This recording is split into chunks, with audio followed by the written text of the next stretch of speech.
Olá pessoal, estamos iniciando mais um culto familiar. Sejam todos bem-vindos aqueles que estão assistindo pelo YouTube. Bom dia, boa tarde, boa noite. Também peço a vocês que aproveitem para deixar o seu like. E caso vocês não gostem, é só retirá-lo. Que a paz do Senhor esteja com vocês. Senhor Deus maravilhoso, mais uma noite que estamos aqui na tua presença, Senhor, para te honrar. Senhor Deus tremendo e maravilhoso, eu te agradeço por cada vida, meu Pai, que está aqui agora, meu Deus, na tua presença. Te agradeço por cada vida, meu Pai, que vai ouvir essa passagem, essa mensagem hoje, que vai louvar o teu santo nome conosco, meu Deus.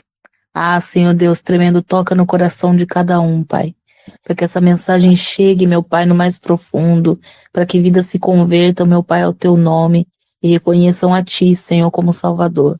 Amém, Jesus. Te agradeço, Senhor, por essa noite na tua presença, Deus, por mais essa quinta abençoada, Senhor, e que seja tudo para a honra e glória do seu nome, Jesus. Amém.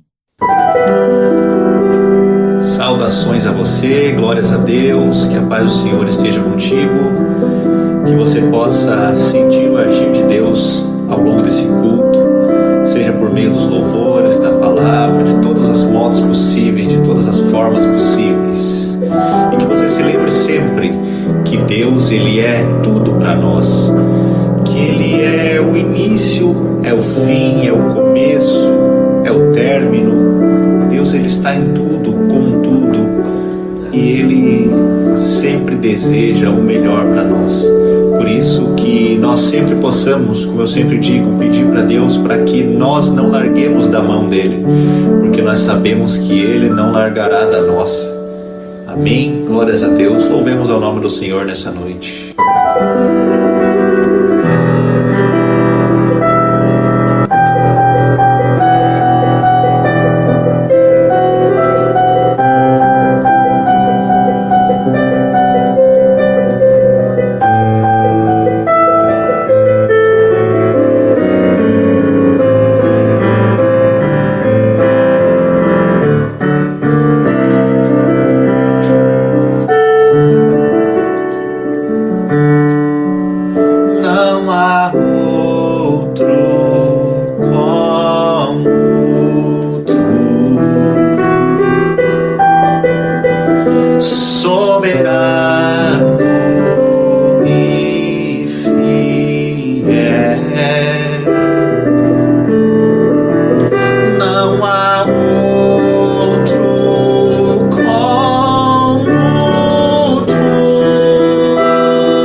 o alfa, o ômega, o início e o fim. És o ar que eu respiro, tudo pra mim tu és, Senhor. Tu és, Senhor. És o alfa e o ômega, o início e o fim. És o ar que eu respiro, tudo pra mim tu és, Senhor.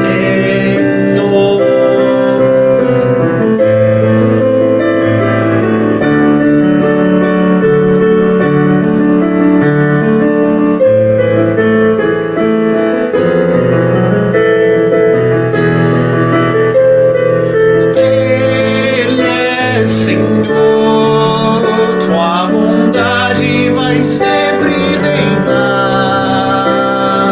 Terra e céus glorificam teu santo nome. Ele exaltado, o Rei exaltado no céu. Ele é Senhor, tua vontade vai sempre reinar. Terra e céus glorificam teu santo nome. Ele exaltado, dado no céu.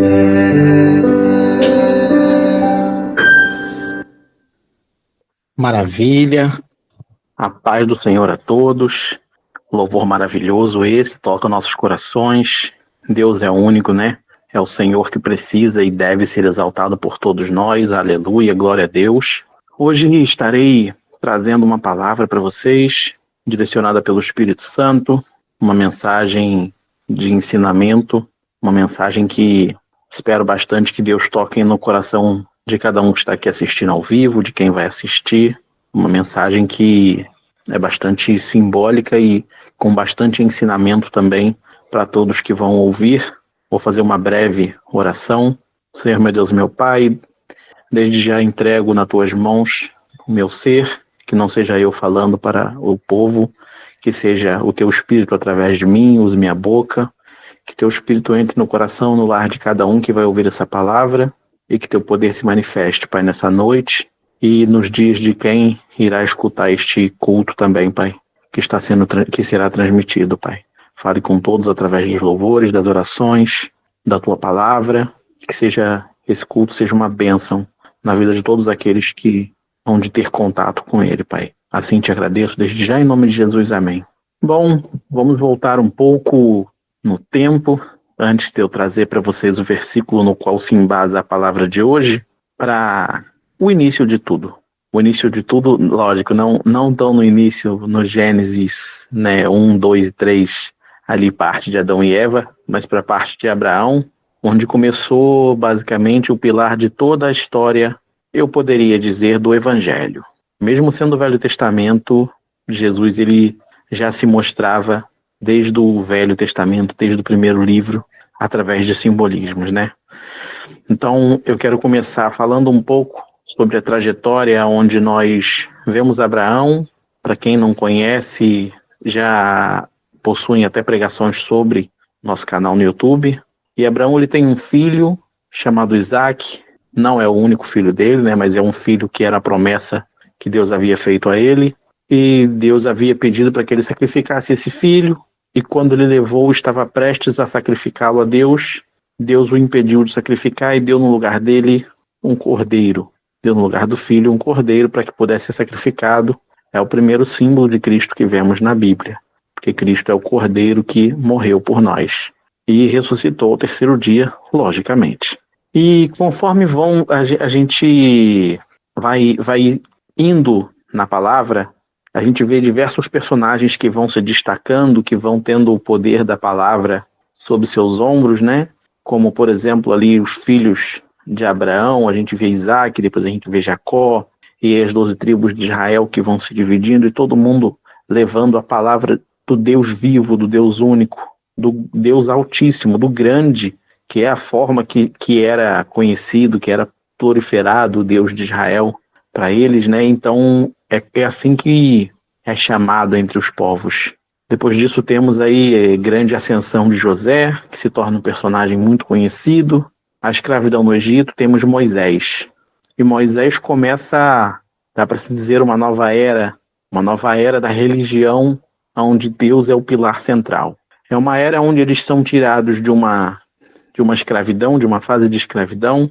Eles são tirados e guiados por um deserto, onde por causa de sua rebeldia ficam 40 anos.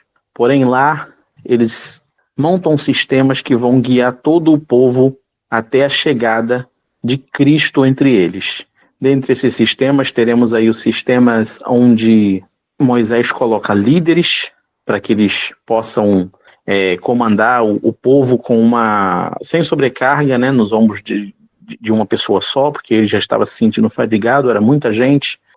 Deus entrega um mandamento a ele, um mandamento não um, né, 10, para que eles possam seguir, e aí tem escrito para que todos pudessem ler, para que todos pudessem ver, fora outras coisas também que se eram escritas para aconselhamento do povo, e isso foi criando a sociedade de Israel, a sociedade judaica como um todo, até que Cristo chegou. E Cristo mudou tudo, porque a vinda de Cristo foi um marco muito grande naquele povo, naquela sociedade, pois novamente eles estavam vivendo uma outra escravidão. Não que não tivessem vivido antes, tiveram épocas onde foram escravos na Babilônia, mas Deus sempre os havia livrado. Demorava tempos, às vezes, sim, morriam pessoas, mas Deus sempre os havia livrado. No entanto, eles estavam vivendo uma opressão muito grande do povo romano. Cristo veio, Jesus ou Cristo, né, que a gente conhece e aceita como Salvador, veio. E entendemos que quando ele chega nessa sociedade, eles estão querendo um refrigério daquela opressão toda. Eles estão querendo ser livres do povo romano, do jugo romano sobre eles, que os imprensava com impostos, com repressão de liberdade, com tudo que você pode imaginar de uma autêntica e verdadeira repressão e opressão. Então, assim, eles não eram impedidos de praticar o judaísmo, mas tinham diversos limites ali aos quais eles precisavam seguir. E imaginavam que quando fosse vir o Messias que tanto esperavam, ele viria da forma que veio os grandes de antigamente, que foram os que libertaram Israel. Davi, por exemplo, veio como um conquistador. Salomão, ele foi um rei poderosíssimo, rico, sábio, e tudo que ele podia conquistar em vida, ele conquistou. Não acho que não existe nada que ele não teve. A própria Bíblia disse mesmo que ele não, que tudo que ele podia conquistar, ele conquistou. Então ele tinha reinos, ele tinha acordos, ele tinha riquezas, e por mais que ele tenha cometido muitos erros, mas ele chegou no auge onde nenhum outro rei chegou. Então se esperava do Messias como se fosse ali um novo Davi, um novo Salomão, e Jesus demonstrou ser um homem muito humilde. A trajetória de Jesus, eu poderia dizer que para aquele povo foi bastante decepcionante. Bastante decepcionante pelo que se esperava. Ele, aos 30 anos, foi batizado por uma pessoa que todo mundo via como estranho. Era um cara que, eu poderia dizer, né, falando como diriam à época, era um cara doido que andava pelo deserto vestindo pele de animal e batizou um outro que chamaram de Messias. E aí não pegou muito legal na época isso aí. E começou-se a criar discípulos, começou-se a juntar pessoas, só que em vez de juntar pessoas e discípulos para formar um exército, juntou pessoas e discípulos para levar a paz. Pessoas que eu falo são as multidões que o seguiam. Juntaram-se pessoas para que ele pudesse curar, para que ele pudesse expulsar espíritos, e ao invés de seguir a carreira possivelmente promissora de seu pai José, que trabalhava com carpintaria, essas questões aí, ele basicamente viveu como um andarilho, com seus discípulos, falando as boas novas que o reino de Deus havia chegado e realizando seus milagres, falando da palavra e ensinando a todos sem fazer distinção de ninguém. Isso eu poderia dizer, poderia afirmar, segundo relatos históricos e até olhando a própria Bíblia, que chocou a todos. As pessoas imaginavam que pelo menos vínculo com alguma coisa do passado dele ele poderia ter. Até que assim, a mãe dele tentou chegar perto dele e não conseguiu, né? Falou que a mãe e os irmãos dele, isso daí está em Lucas 8, versículos 20 e 21, que falam para ele, tua mãe e teus irmãos, eles estão ali fora, e eles querem ver você. E ele fala, minha mãe e meus irmãos são estes que estão aqui e ouvem a palavra de Deus e observam. Em algumas traduções está e meditam nela, ou em outras as praticam. Então, mas é basicamente o mesmo sentido. Então ele passa a criar como se fosse ali um vínculo, uma irmandade com todas aquelas pessoas que estão passando a seguir o ideal que ele prega, o ideal que ele está trazendo. O reino de Deus chegou. E Jesus ele elimina daquela sociedade aos poucos um ideal de indivíduo. Por que um ideal de indivíduo que eu digo que ele elimina? Porque você percebe que tudo que Deus faz, tudo que Jesus faz ali naquele povo, tudo que ele ensina para que você faça em comunidade. Ele ensina para que você tenha uma mentalidade que mesmo sozinho você pense no global. Ele ensina você, ele fala na palavra, quando você não souber orar, você não aprendeu a orar, você não sabe o que falar, as palavras que você vai falar quando dobrar o teu joelho ou quando se dirigir a Deus, ele ensina uma oração que é muito engraçada. Se você parar para pensar, uma das primeiras coisas que ele dá é um ensinamento global. Ele fala, meu Pai que está no céu. Epa, não. Engraçado, né? Ele fala, Pai nosso que está no céu. Você está orando sozinho? Por que Pai nosso? É meu Pai. Não, é coletivo. Ele já começa ensinando que Deus é para todos, Ele é para todos, nós somos para todos. O conceito de comunidade implementado por Jesus começa desde ele ensinar uma oração. Aí esse conceito se expande para está pregando numa multidão. Aí como é que a gente vai alimentar esse povo? 5 pães, aí tem um menino ali com 2 peixes. O que a gente faz? Eles não dividem, separam só entre os apóstolos e manda todo mundo se virar. Porque tinha homens ali, com certeza era um denáriozinho, algum dinheirinho ali, eles tinham, né, para alimentar as crianças que foram junto, as mulheres que estão atrás. A comunidade judaica era bem unida, de repente, se tivesse alguma aldeia próxima, alguém poderia ajudar eles com algum mantimento. Todo mundo se separando, talvez não ficasse puxado, não. Jesus quer ensinar eles o quê? Se eles estão te seguindo, você é líder, são responsabilidade sua. E quando são responsabilidade sua, quando a comunidade está sob o seu comando, quando você está sendo o espelho delas, você precisa supri-las. E o que ele faz? Ele faz o que não se viu antes. Ele faz uma multiplicação arrasadora de pães e peixes, tal qual sobraram 12 cestos. Mas não sobrou só 12 cestos de pão. Sobrou 12 cestos cheios de pão. E até isso é uma mensagem. Por que isso é uma mensagem? Isso daí é Jesus dizendo, quando você faz o seu, quando você faz a sua parte para com os outros, Deus supre os seus. Por quê? Deus supre o seu, né? Por quê? Porque eles multiplicaram, serviram a multidão. Engraçadamente, sobrou o equivalente a 1 cesto para cada um. Eram discípulos de Jesus. Jesus não precisava de pão, né? Então, assim, não precisava sobrar 13. Poderia, mas não precisava. Até porque os cestos estavam cheios. E seria mais uma hora onde eles poderiam praticar a partilha, o compartilhamento.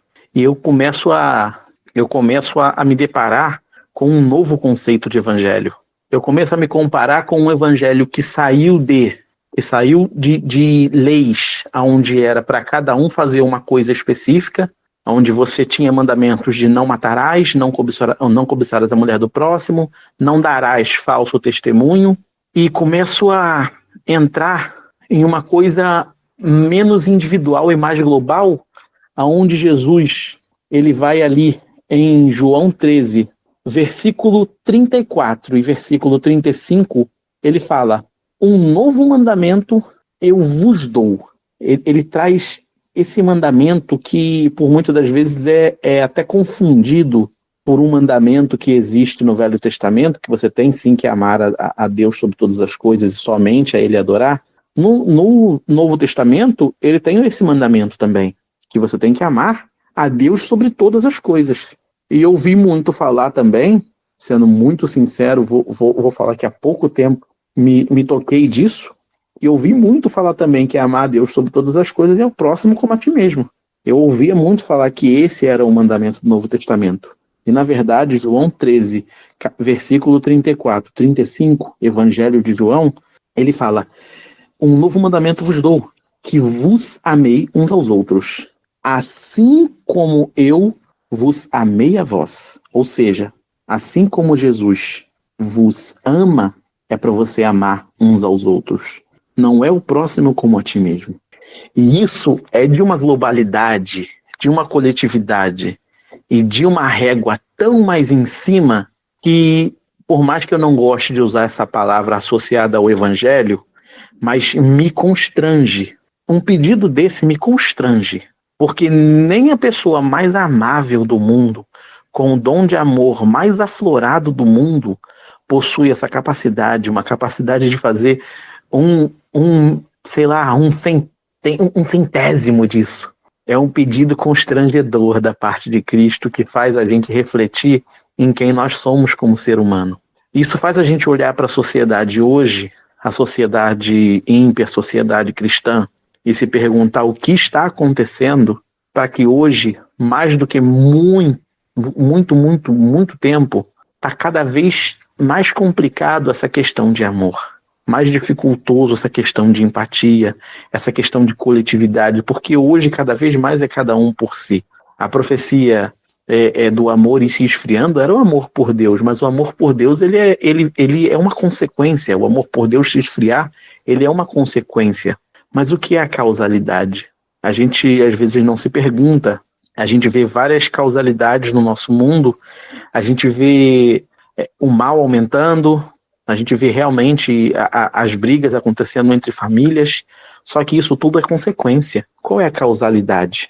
E aí na trajetória de Cristo, a gente vai vendo vários adversários se levantando contra Cristo. Adversários do povo judeu, fariseus, saduceus, escribas. Eram, diria assim, cargos, né?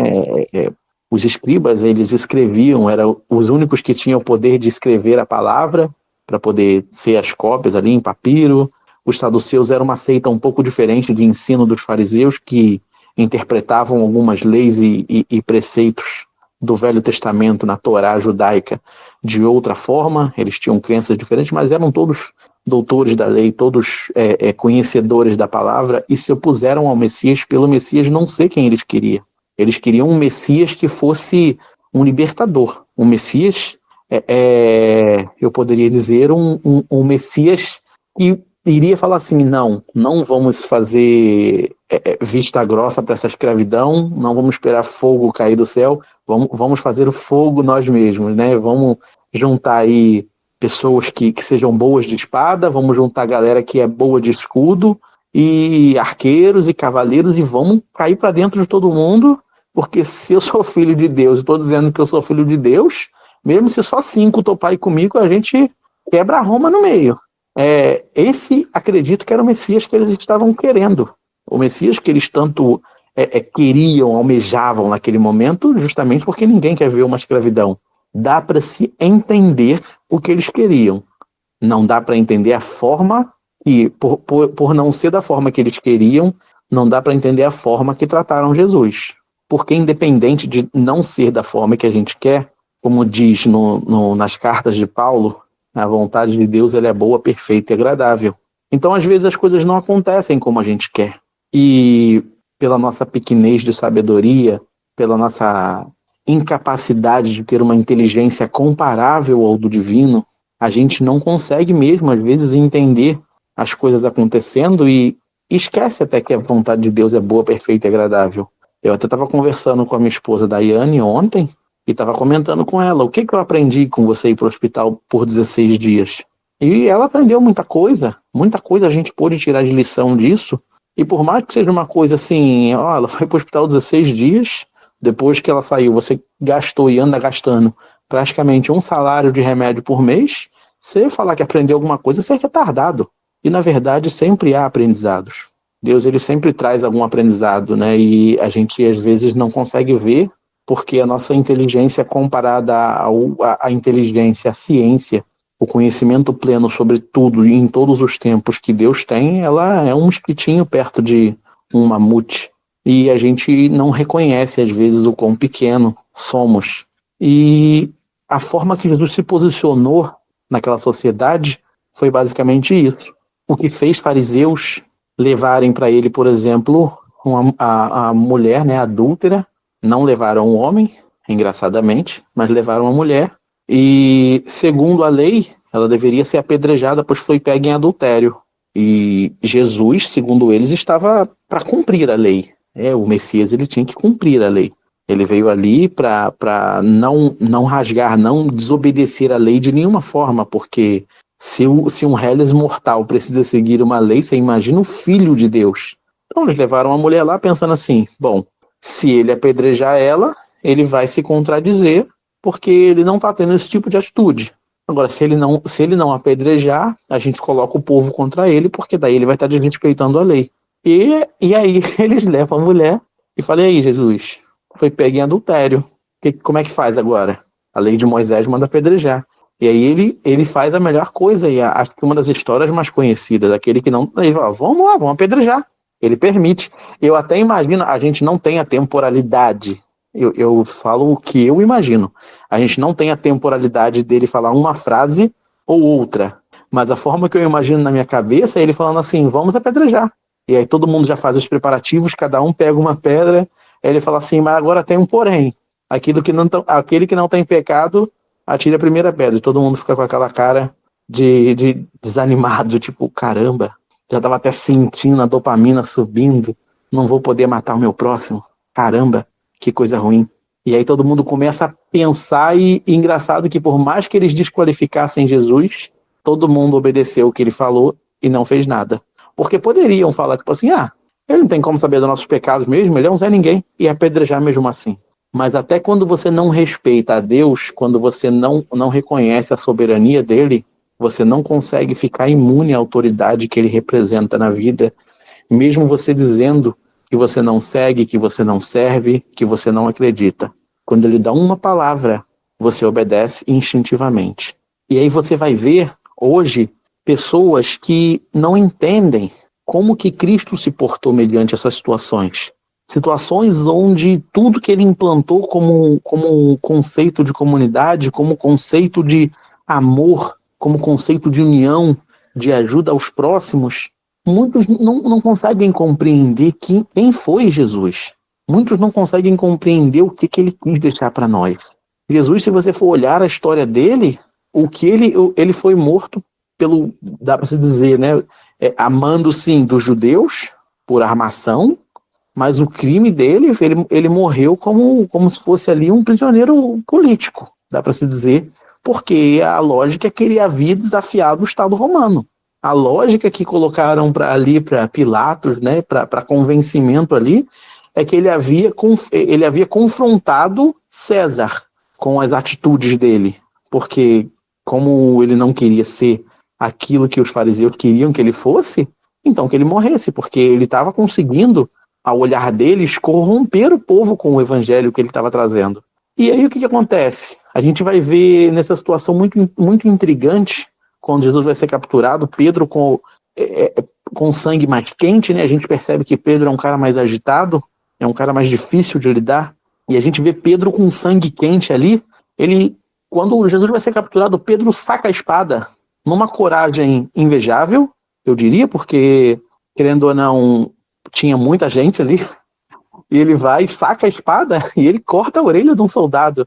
E aí Jesus já para ele e fala, não é assim que funciona. É como se ele falasse assim, olha, não foi isso aqui que eu te ensinei. O que eu te ensinei foi amor a qualquer custo, até a custo da minha vida. Mais uma vez, Jesus constrangendo a nós, deixando essa história para que a gente pudesse ler. Constrangendo, maiusculamente. E aí Jesus vai lá sendo capturado. Você imagina, o cara vai lá para capturar Jesus, e Jesus vai lá, pega a orelha do chão, cola no lugar e fala assim, não, agora, beleza, captura aí. Eu só estava te ajudando antes. Fica imaginando até o constrangimento na cara do soldado. Assim, pô, ele acabou de colar minha orelha, velho. Que isso, mano? Como é que eu vou prender esse cara? Mas tem que prender, senão aí César vai mandar me matar, né? Vai dar problema. Mas eu fico imaginando essas situações assim na minha cabeça. Caramba, realmente é constrangedor. É constrangedor. Eu não consigo. Eu fico imaginando a vergonha que esse cara sentiu acorrentando o Cristo e eu sinto vergonha. Eu fico sem ter onde enfiar minha cara, imaginando a vergonha que ele sentiu de estar prendendo aquele homem. E aí, Jesus, depois de demonstrar esse amor todo, ele se permite. Ele fala que se fosse da vontade do Pai, se ele quisesse, ele poderia mandar um exército de anjos ali e livrar ele. Ele não faz isso. Ele nos deixa uma mensagem maior ainda. Quando ele se permite ser chicoteado, se permite ser atravessado por uma lança, se permite ter uma coroa de espinho cravejada na cabeça e levar uma cruz pesadérrima por cima dela de madeira, ele se permite sofrer uma coisa tão grande para simplesmente deixar uma mensagem para nós. Uma mensagem muito explícita e que se perdeu nos dias de hoje. Uma mensagem que é a seguinte, é como se ele estivesse falando, eu vou vencer a morte ressuscitando. O jeito que eu tenho para vencer a morte e não me rebaixar a quem está me matando é ressuscitando. Eu não vou vencer a morte matando para não morrer. Não é esse o meu papel, eu não preciso matar para não morrer. Eu não preciso constranger outros para não falar que eu estou sendo trouxa, para não falar que eu estou sendo diminuído, para não falar que eu estou sendo perseguido. Aí eu vou atacar outros, vou constranger outros, vou eu me tornar perseguidor enquanto acuso outros de me perseguirem. Essa é a mensagem que Cristo deixou para nós, ao morrer e ressuscitar. Ninguém nunca imaginou, né? Imagina a cara do diabo assistindo um Deus sangrar. O Filho de Deus, agoniando de dor, preso num crucifixo, a muitos metros de altura, com uma coroa de espinho na cabeça, soltando sangue pra caramba no chão. Imagina essa cena, como que o diabo não ficou rindo? Imagina até aquele pensamento de triunfo. Venci, fiz Deus sangrar. Para quem falou que eu não ia conseguir fazer nada, cadê que pisou na cabeça da serpente? Imagina, que intrigante. E aí vai lá, Jesus e ressuscita. E um olhar dele já mostra, venci, e não me rebaixei a você, porque tudo é meu, até a morte.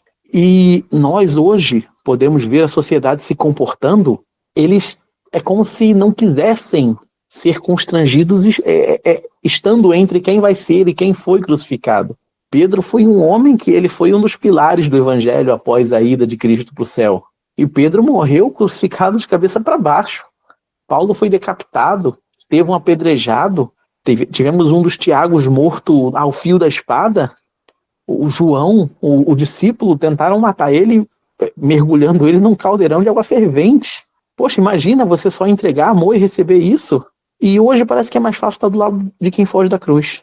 E é difícil hoje você parar para entender, tem um Deus muito poderoso, eu preciso não estar desse lado. Eu não quero passar por o que eles passaram, o tempo é outro. Hoje a gente tenta procurar pessoas que vão nos tirar da cruz, vão procurar pessoas que fazem com que nós, como instinto principal, possamos fugir da cruz sem se sentir culpados.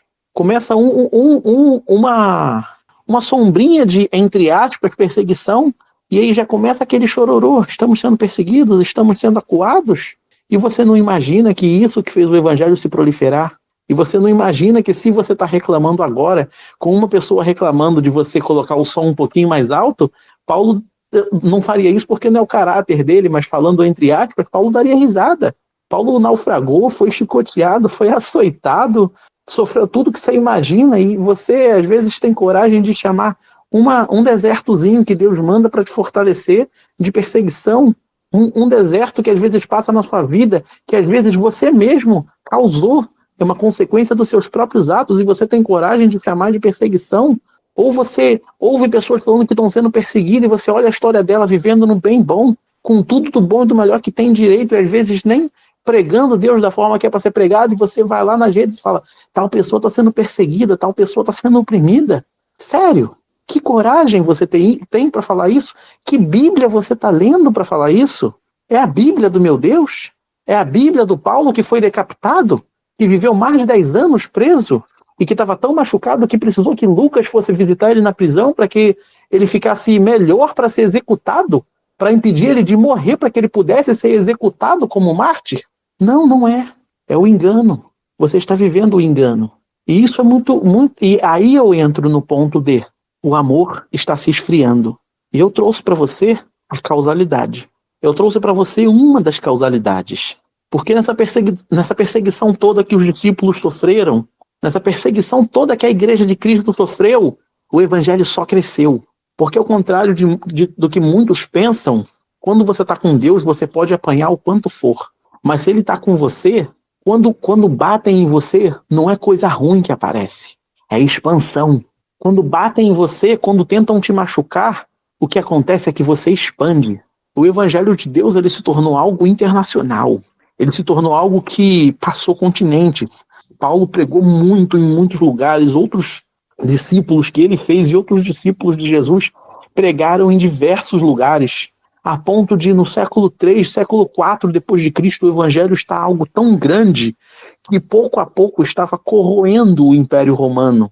Porque aí sim eram tantas pessoas acreditando nas boas novas daquele Cristo que havia morrido e ressuscitado naquela época, há 400 anos atrás, que o Império não estava mais conseguindo ter pessoas ali com ele no exército, pessoas ali que fossem leais à coroa, porque estava todo mundo que tinha propriedade abandonando, vendendo, para poder doar para os pobres, para os necessitados, e fazer missões, fazer viagens missionárias para levar o evangelho a se expandir cada vez mais.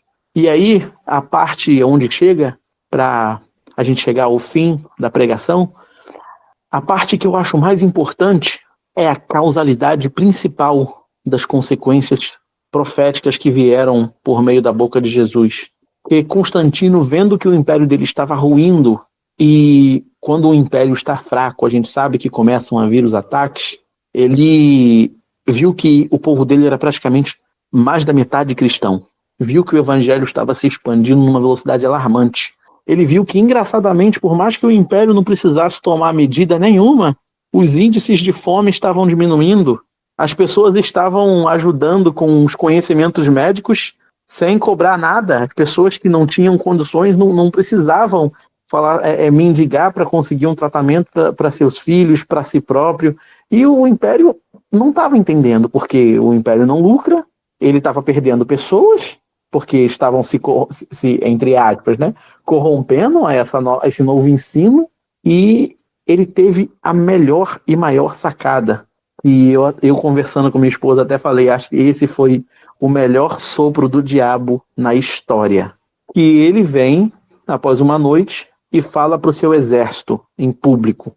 Ele fala, tive um sonho, que se todos do meu exército entalhassem a cruz dos cristãos em seus escudos, a gente venceria essa guerra. Eles estavam guerreando com adversários que queriam tomar o Império Romano. Eles viam o poder de Deus se manifestando, eles viam as pessoas curando, as pessoas fazendo tudo que Jesus fazia, tanto que o próprio Jesus fala, coisas maiores do que estas vocês farão, coisas maiores do que as que eu fiz vocês farão. Então eu fico pensando, imagino que eles não viram. E existem relatos de cristãos sendo jogados no Coliseu e os leões deitando aos pés deles, e eles sendo jogados para passar em meio ao fogo, e o fogo não queimava eles ficavam lá no meio das chamas, e o Coliseu todo mandando libertar. Imagina o que eles não chegaram a ver ali naquele meio, os cristãos cada vez mais constrangendo e convencendo e convertendo o Império Romano a Cristo ali. Imagina que alvoroço, que coisa linda de se ver. E aí quando Constantino joga essa pro exército, o exército fica motivado, adrenalina a mil, pensando, a gente vai ganhar. Bordamos a cruz, o Deus dele faz coisa mesmo porque a gente já viu, vamos ganhar. E eles ganharam. E a partir do momento que eles ganharam, Constantino declarou que o império era cristão.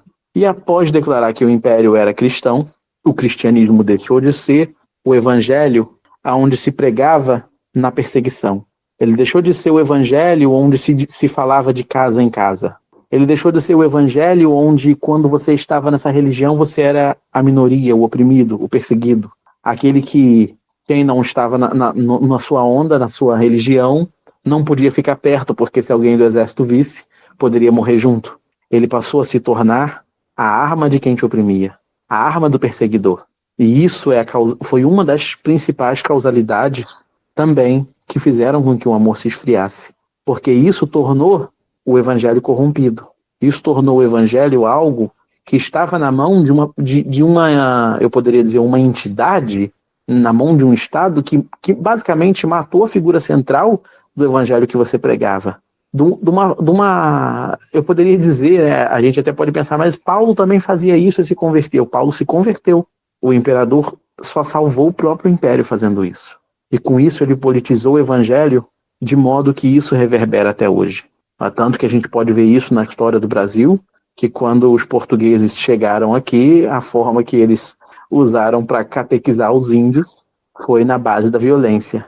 E a gente pode ler a nossa Bíblia, Novo Testamento inteirinho, e mesmo apanhando, não ver os discípulos levantando a mão para ninguém.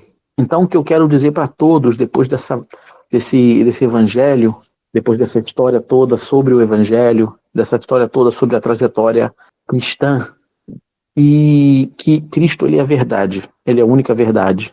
E quando nos desassociamos e nos desvinculamos da verdade de Cristo e de tudo que ele ensinou para nós nos vinculamos à profecia que o amor em nós, por ele, vai se esfriar. Porque qualquer coisa que é contrária a ele, não está com ele. E hoje eu sei que muitas pessoas podem ter sido afetadas, podem ter tido suas vidas afetadas por essa verdade distorcida. O caminho para Jesus, ele é único. Ele não tem distorção, ele é claro, ele é perfeito, ele é sem máculas. O caminho para Jesus, ele é algo tão belo que você não tem como pensar e falar assim, olha, isso aqui não está parecendo amor. Eu acho que eu não quero servir isso. Tanto que tem uma frase bonita que eu li recentemente, que é do Dostoiévski, que ele fala assim, se um dia eu descobrir que Cristo não é a verdade, eu direi, vai-te verdade, porque eu quero a Cristo. E isso é o sentimento que temos quando encontramos a Cristo verdadeiramente.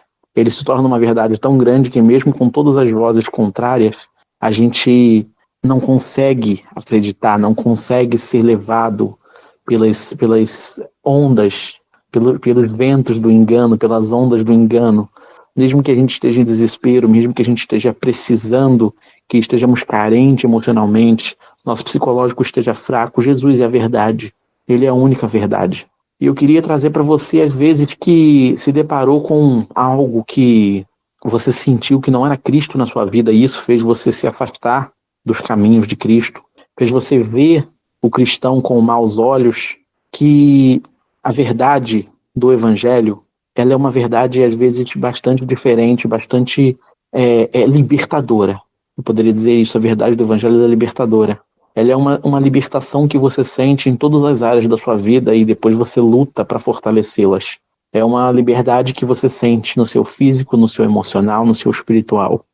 É uma liberdade que quando você entende o que é Cristo e você olha para as coisas que não parecem Cristo, você diz, vai embora, porque o Cristo que eu conheço é outro. E você fica com seu Cristo e as coisas do mundo vão. E as coisas daqueles que tentam se passar por Cristo e não são Cristo, elas vão. Porque os falsos profetas que dizem na Bíblia não são, às vezes, só homens que vão aparecer.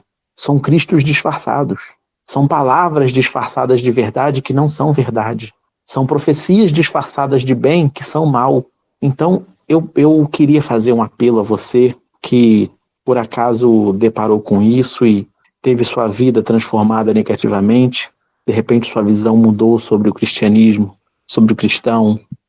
Isso afetou um pouco como você vê a Cristo, afetou como você vê as pessoas. Queria que, através dessa mensagem de hoje, você pudesse reconsiderar. Entenda que eu não estou falando para você encontrar uma igreja, não estou falando para você frequentar uma denominação, nem mesmo, embora gostaria, nem mesmo estou falando para você frequentar a este culto, mas estou falando para você abrir seu coração para receber o único que tem o poder de te salvar. O único que prometeu, e tudo que ele prometeu até hoje, ele cumpriu. E tudo que ainda não se cumprir, há de se cumprir, pois está acontecendo, prometeu a vida eterna. Uma salvação que, independente de a gente não conseguir explicar o que é vida eterna, o que é condenação eterna, mas é uma salvação que a Bíblia diz que é algo que o coração do homem, que a gente não consegue sonhar, não consegue imaginar, não subiu ao coração do homem. É um sentimento de paz que transcende todo o entendimento. Então eu queria te convidar a abrir o seu coração, aceitar, receber hoje esse Cristo vivo que reina entre nós. Esse Cristo vivo que, por mais que o mundo esteja um caco, esteja de cabeça para baixo, o bem esteja hoje mais mal do que o próprio mal em si, mas Cristo reina. E Cristo reina para aqueles que se colocam debaixo da graça e da misericórdia dele. Eu queria muito que você hoje pudesse aceitar ele em seu coração, ou você que já conhece e se decepcionou, reconciliar a sua vida com ele, reconciliar conosco a sua vida com ele. Porque assim como eu disse ali, que em João 13:34 ele fala, vos ameis uns aos outros, como eu vos amei a vós, ele diz em João 13:35, ele fala, nisto conhecerão que todos, ele fala, nisto conhecerão que todos sois meus discípulos, se tiverdes amor uns aos outros. Ou seja, você amando o seu próximo, você reconhece Cristo no seu irmão. Você vai ser um Cristo na vida do seu irmão, dizendo de forma mais simbolicamente literal. Então, eu vou fazer uma oração e peço que, se essa vontade chegou ao seu coração, se é algo que você foi convencido no seu coração pelo Espírito Santo a fazer, que você possa fechar os olhos e você possa repetir comigo as primeiras palavras que eu vou falar, para que você possa reatar os seus laços com Cristo, retornar para casa. Você que não conhece e está ouvindo a palavra de Deus pela primeira vez, que você possa entender o que faltava na sua vida espiritual, aquele norte que às vezes você sentia, que às vezes você tentava procurar em algum lugar e não encontrava, uma sensação de ausência, de vazio, de perda, sem sequer estar vivendo o luto. Vou fazer uma oração e peço que você repita comigo. Eu, o seu nome, aceito Jesus, o Cristo, como único e suficiente Salvador da minha vida. Dou a Ele total autonomia sobre mim e controle sobre tudo que eu penso e tudo que eu sou. Oremos. Senhor, meu Deus, meu Pai, que a Tua palavra tenha encontrado corações dispostos, Deus, a ouvir a Tua palavra e receber o Teu Espírito. Rogo a Ti, Pai, que todos aqueles que forem tocados por esta palavra, Pai, que o Senhor os receba como filhos nessa noite, que o Senhor os receba como filhos Teus, Pai, embaixo da Tua misericórdia, da Tua graça, que dê a eles a paz que transcende o entendimento, mesmo diante a qualquer luta, diante a um luto, a um problema emocional, ao que tiverem passando, Pai.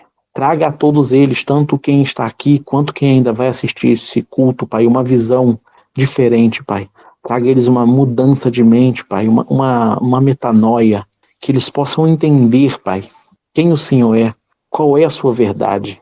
Esquenta, Pai, traga vida ao amor em cada um que tenha se esfriado, Pai. Cada um que deixou de te conhecer como o Senhor é. Cada um que deixou de reverenciá-lo pelo que o Senhor é. Traga de volta a vida, Pai. Reacende a brasa no peito de cada um, Pai amado. Vivifica a força e o brilho do Espírito Santo no coração de cada um. Traz a eles, Deus, a sede da Tua palavra, Pai amado. Aviva, Pai, neles a chama da Tua presença, para que eles possam iluminar outros com uma paz, um brilho do Espírito que só servindo a Ti a gente tem, Pai amado. Que sejam, Deus, brasa viva na Tua vida, que sejam brasa vivas um na vida dos outros, Pai. Debaixo da Tua graça, debaixo da Tua unção, debaixo do Teu poder, Pai. Que onde forem enviados façam diferença. Que no lugar em que falarem da Tua palavra, muitos venham se converter ao Teu reino, Pai. Que onde colocarem as mãos, coisas grandes venham acontecer, como o Senhor disse na Tua palavra, que em Teu nome há poder. Que o Teu poder se manifeste na vida de cada um. Que o Teu poder, Pai, se manifeste ao redor de cada um. Que eles sejam, Pai, espelho para outras pessoas. Sejam espelhos para que outras pessoas possam conhecer a Ti através de cada um, Pai. Assim eu te entrego a minha oração e a minha pregação, já te agradecendo pela oportunidade de mais uma vez ter a honra de levar a Tua palavra, Pai. Muito obrigado. Assim te agradeço em nome de Jesus Cristo. Amém. Glórias a Deus. Louvado seja o nome do Senhor. Vamos louvar ao nome do Senhor agora, declarando que Ele é o nosso amado, que Ele é o mais belo entre milhares, eu diria entre bilhões, entre todos. Louvado seja o nome do Senhor. canção conhecida, mas que reflete a essência do Senhor. Amém? Glórias a Deus.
Amém, glória a Deus.